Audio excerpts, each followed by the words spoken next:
South Korea's top trade negotiator is in Washington pushing to finalize a critical trade deal with the United States. The high-stakes talks come as President Trump signals potential new tariffs on key Korean exports, pharmaceuticals, and chips. South Korea and China's top diplomats are holding their first official talks in Beijing, a crucial meeting aimed at resetting bilateral ties. We have in-depth coverage on its significance and what we expect. The Busan International Film Festival kicks off its landmark 30th edition with stars and filmmakers from around the world descending on the port city. We go live to the scene. Good evening. Welcome to Newscenter. We begin with South Korea's push to finalize the details of its trade deal with the United States. Seoul's top trade negotiator is now in Washington seeking a breakthrough in the talks. Meanwhile, U.S. President Donald Trump says higher tariffs could be imposed on semiconductors and pharmaceuticals than on autos. Our An Sung-jin starts us off. South Korea and the United States are thrashing out the details of their trade agreement. Trade Minister Yo Han-gu has reportedly met with U.S. Trade Representative Jameson Greer to work out the details of Korea's investment in the U.S. Yo arrived in the U.S. on Monday to discuss the detailed implementation of the trade agreement. The tariff talks come after Industry Minister Kim Tschang-Yeul returned home following back-to-back high-level talks with his counterpart, Commerce Secretary Howard Lutnick, the previous week. At a press briefing on Tuesday, Kim stated that there is an ongoing push and pull after hitting a stalemate, and added that these back-and-forth efforts come as both sides aim to achieve a win-win outcome. Back in July, the two countries agreed that the U.S. would lower tariffs to 15%, with Korea pledging $350 billion of investment in the U.S. However, a final deal remains elusive due to disagreements over implementation. The U.S. wants control over investment locations and a 90% return after principal recovery, while Korea insists on vetting the companies involved and argues that profit-sharing terms are economically unreasonable. Following recent immigration raids on battery plants in Georgia, Seoul is also pressing for a resolution on visa issues for skilled workers. Yo is scheduled to head back to Korea on Thursday. Meanwhile, starting from Wednesday, U.S. tariffs on Japanese automobiles have been reduced from 25% to 15%. Korea has been raising concerns that this will reduce the competitiveness of Korean cars in the U.S. market. But apart from the automobile tariffs, U.S. President Trump has also hinted at potential tariffs on chips and pharmaceutical products as well. An Sung-jin, Arirang News.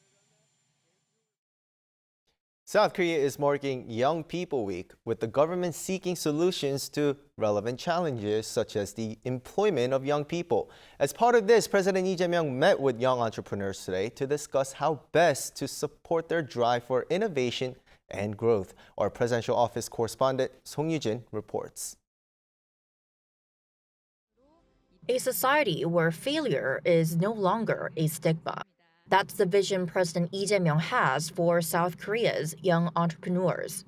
청년들의 용기와 도전을 통해서 새로운 시장, 새로운 가능성, 새로운 기술들을 확보하지 않으면 우리가 세계 경쟁에서 이겨나가기 어려운 그런 시대가 됐습니다. 새로운 기회를 향해 우리가 나아갈 때 실패의 경험들이 좌절의 그 아픔이 아니고 경험의 축적으로 이렇게 될 수 있게 지원해야 되겠다는 생각이 듭니다. On Wednesday, the president joined a panel discussion in Pangyo, Gyeonggi-do Province, often called Korea's Silicon Valley, to explore ways to better support young business leaders. Lee noted that in countries with more advanced investment cultures, those with past failures often get more opportunities, not fewer. To that end, he reaffirmed the government's plans to create a 1 trillion won start-over fund by 2030, which aims to help young people restart their businesses and secure sufficient investment. Young business leaders at the event also shared the hurdles they faced, stressing the need for more practical support. At first, I thought making a good product would be enough. But in reality, young founders spend far more time struggling with legal advice, accounting, and business operations, areas where we don't have much experience in. In response, the Ministry of SMEs and Startups will build a one-stop support system to connect startups with expert services in law, finance, and human resources. In Silicon Valley, there are many specialized firms that provide these services. Even early-stage startups can access support at nearly the same level as large corporations. I heard about this some 20 years ago and thought, that's something we really need. The government will step in to help fill that gap. Wednesday's event was held as the presidential office has designated this week as Young People's Week. Based on what was discussed, a comprehensive plan will be drawn up within the year to strengthen the country's startup ecosystem. 송유진, Arirang News. The economy topped today's National Assembly agenda, with lawmakers questioning government officials on a range of issues, including the passage of contentious legislation and the administration's strategy for trade talks with Washington. Our political correspondent, Shin-Hyung, reports. On the third day of the four-day Q&A with government officials, economic issues took center stage. The main opposition People Power Party targeted the ruling party's unilateral passage of contentious bills, such as the pro-labor Yellow Envelope Act, arguing that they hinder business activity. The Yellow Envelope Act reflects the views of the Korean Confederation of Trade Unions, and I believe it restricts businesses and could drive them out of the country. That's why I think the ruling DP, which holds a National Assembly majority, needs to introduce follow-up legislation. The government understands that issues can arise from misunderstandings, exaggerations, or uncertainty. That's why it will set up a task force and create manuals to address them. Amid ongoing trade negotiations with Washington, the ruling Democratic Party rebutted the opposition's concerns over the scale of South Korea's pledged investment in the U.S., saying it was not unrealistic, with the Prime Minister adding that it will benefit Korea's economy in the long run. The pledged $350 billion is large. But given that South Korea's financial assets in the U.S. reached $962.6 billion at the end of last year, and the current account surplus with the U.S. totaled $118.2 billion in 2024, I don't think it's unrealistic. What's the Prime Minister's view? While it may be a burden for us now, in the long run, it can be a win-win for both Korea and the U.S. and even benefit our economy's long-term growth. So I think it's hard to judge it by the number alone. Prime Minister Kim Min-seok also said the main principle in the ongoing U.S. trade negotiations is not to be rushed, adding that any aspects beyond Korea's national interest or economic capacity will not be put forward or documented in any form. Meanwhile, the DP defended the government's expansionary fiscal policy, saying it was necessary to keep money circulating amid a domestic economic slowdown. Shin-Hyung, Arirang News.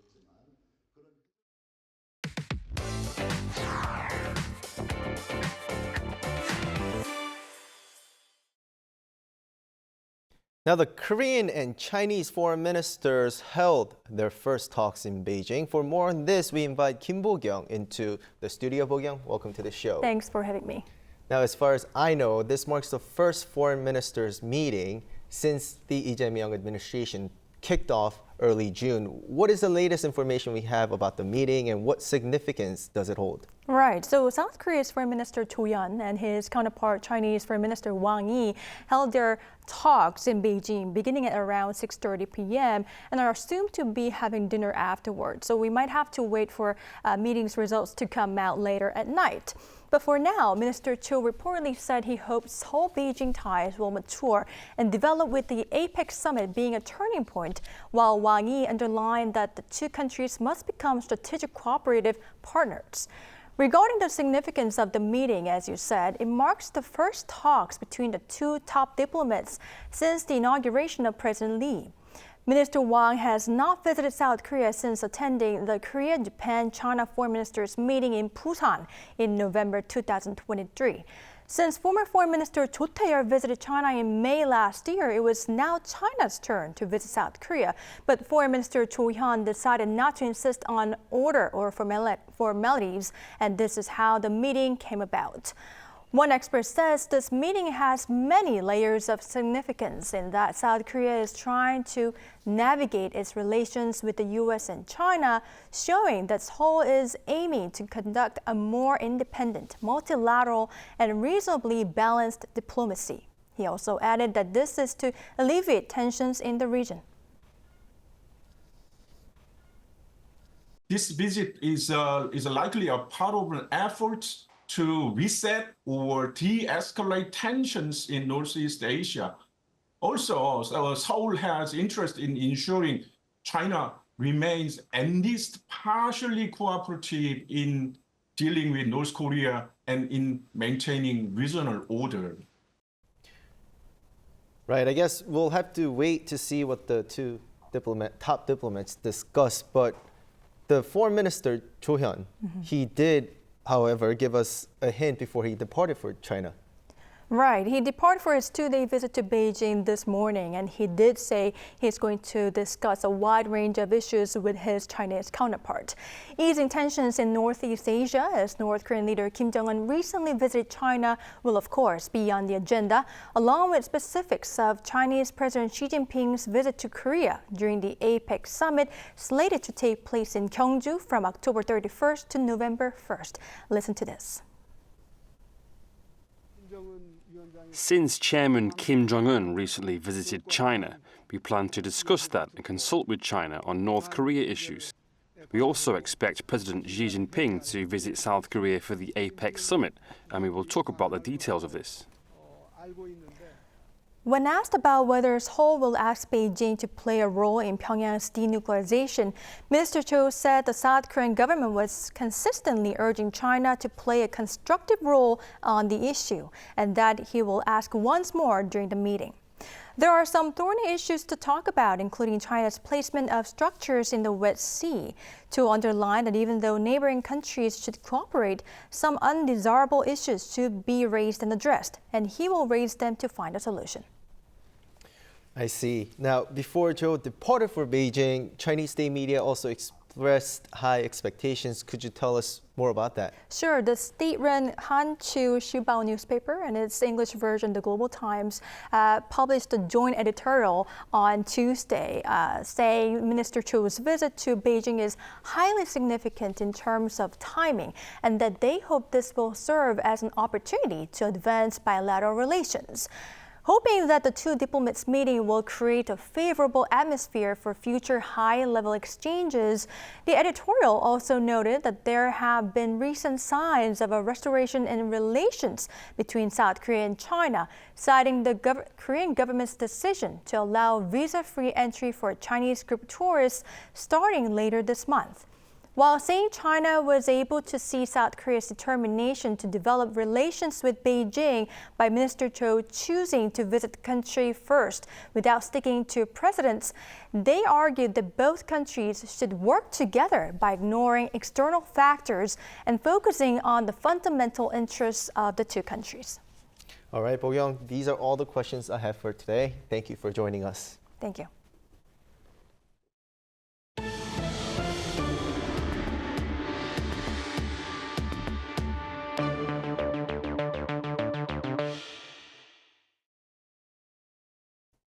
Movie makers, the industry's insiders, and fans from across the globe are flocking into Korea's southern port city of Busan for this year's International Film Festival, which marks its 30th edition. For more, I have our culture correspondent Park Gun-woo standing by live over in Busan. Gun-woo, welcome. Good evening, Doyeon. So what's it like in Busan right now? Well, the perfect vibe, perfect weather, everything's so perfect at this festival. I must say, literally. And the atmosphere here is totally heated up as the opening ceremony has just started. An awarding ceremony is taking place at the moment right now. And South Korean star director Park Chan-wook's recent film No Other Choice, which has gained global attention after winning the International Audience Award at the Toronto International Film Festival and being invited to compete in Venice, is now set to open the film festival. And as it's the Asian premiere, the actors and director of the film were totally excited to finally showcase their hard work. As an actor who'd worked on this film for a long time, I found it completely different every time I watched it, finding new details and mise-en-scene that I hadn't noticed before. It's truly a film that needs to be experienced in theaters. Based on an American novel, The story was recreated in a Korean setting, reflecting themes of home ownership and patriarchy. Through this, the film portrays the limits and follies of the main character, something audiences will relate to. Also, after speaking with lots of visitors, I just got to feel just how much people have been waiting for Park's new film. As he is so famous and well-known for making fresh films, I'm looking forward to seeing it finally. I'm so excited because a lot of people and me myself, I think the lineup for Busan International Film Festival this year is especially really great. So I'm excited to see, and especially the opening film. Yeah, it looks exciting, but any other special things that grab more attention there on site as well? There are plenty of exciting things going on starting 2 hours ago, and it ended just moments earlier. Distinguished guests, including renowned actors and directors from all around the world, stepped into the red carpet, which totally grabbed people's attention.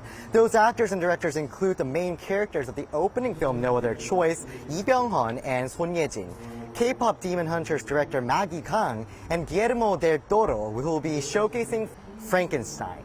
And as I've been standing here since this morning, I've also witnessed visitors flocking to this area several hours before the opening. And this place is now packed with large crowds, many of whom didn't hesitate to wait in long lines to buy BIFF-related merchandise and even to enter first and reserve their perfect seats.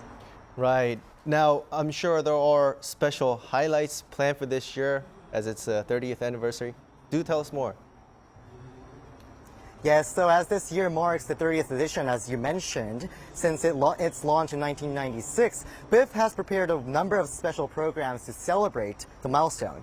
Over the next 10 days, the festival will showcase 241 films from 64 different countries, and that's 17 more films than last year. At this year's edition, the Busan Awards, a competition between 14 Asian movies from countries not only Korea but Japan, China, Iran, and more, will take place for the first time in Busan's decades-long history. They will be competing in 5 different categories, including the Grand Prize and Best Director. Another important aim of this year's event is to reach a wider audience, meaning it plans to hold events more relevant to the visitors. One major event will be the very first sing-along premiere of K-pop Demon Hunters in Korea. And that's all I have for you now at this hour, but I'll be bringing you more fun updates throughout this week. So until then, Doyeon. Thank you so much for the coverage. That was our Park Kwon-woo from Busan. Now, content creators, content buyers, and content fans are gathered here in Seoul as well to promote small screen productions. Our Park Hyo-bin took a glimpse. Movies, dramas, and streaming originals. Screens all around the world are flooded with stories. NK content stands at the center. It's no longer just about making great stories, but how to connect them with the world and on which platforms. That's where Broadcast Worldwide, or BCWW, comes in. Asia's largest broadcast video content marketing event has kicked off right here at COEX. It's not just an exhibition. The event bridges content industries at home and abroad, connecting people, ideas, and opportunities. Marking its 25th anniversary, BCWW has drawn more than 300 companies from 20 countries, including Japan, China, and Taiwan, expanding a global network for content exchange. Overseas buyers shared what makes K-content stand out. Well, I think the strongest point is the unique stories, because there's always something fresh, and Korean content is understandable for global audience. I think it's the main Asian content right now in the world. This year, France is in the spotlight as BCWW's very first country of honor, ahead of the 140th anniversary of diplomatic ties between Seoul and Paris next year. French representatives say the two countries share similar approaches to storytelling and see room for deeper partnerships. And we hope to seize that opportunity to strengthen ties between our cultural industries, and especially between our cinema and audiovisual companies, to produce and co-create together new content that could have a huge impact in the world. True to its slogan, Window to What's Next, BCWW is also looking at the future of media.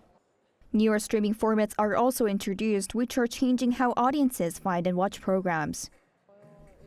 With paid platforms, viewers sometimes hesitate because they have to pay to watch.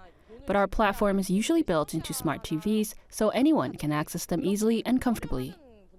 The event runs through this Friday, offering a glimpse into the stories shaping tomorrow's media. Park Hoo-bin, Arirang News.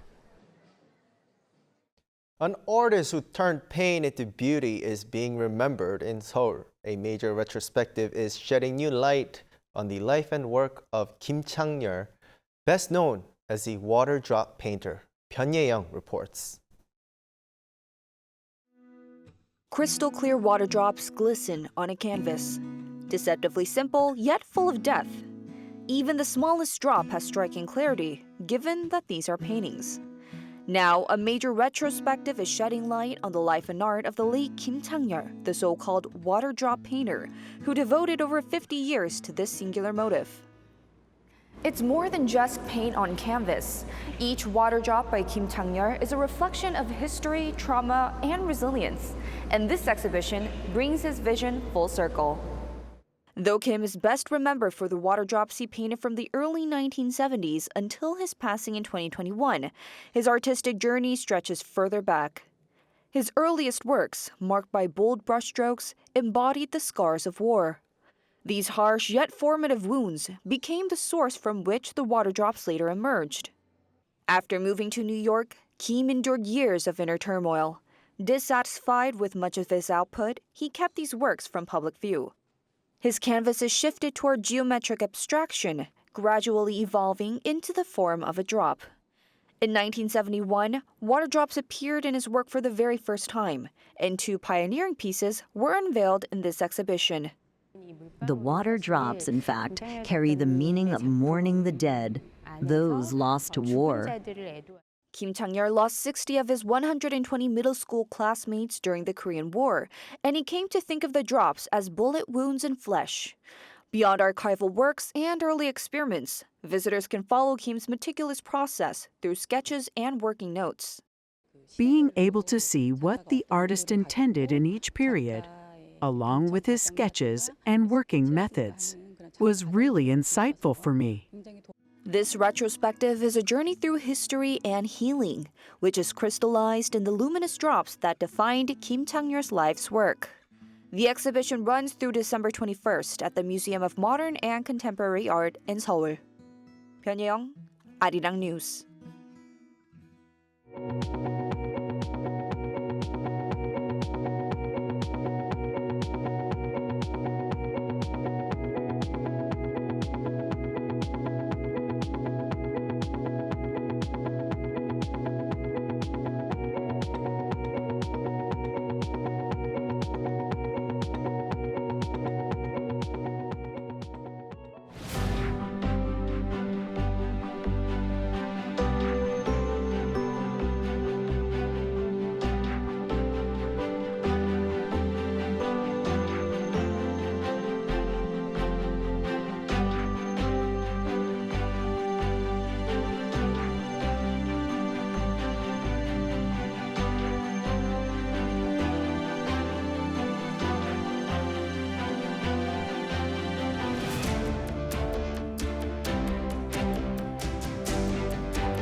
Heavy rain warnings have been lifted in Seoul as the rain weakens, but the heavy rain advisories are still in effect in parts of Gangwon province, southern parts of Gyeonggi-do province, and Jeollabuk-do province. In addition, a strong wind advisories was also issued for the west coast of Chungcheongnam-do province and the west coast of Jeollabuk-do province. Until tonight, there will be more than 100 millimeters of rain in southern Gyeonggi-do province and more than 80 millimeters in inland areas of Gangwon-do province, northern parts of Jeollabuk-do province, and Jeju Island. Other areas will also receive up to 40 to 70 millimeters of rain. Thursday morning will start cool at 19 to 21 degrees Celsius in most parts of the country. Highs will move up to 26 degrees in Seoul and Busan, 25 degrees in Chuncheon and Daejeon. On Friday and Saturday, rain is forecast again across the country. That's all for Korea. Here are the weather conditions around the world.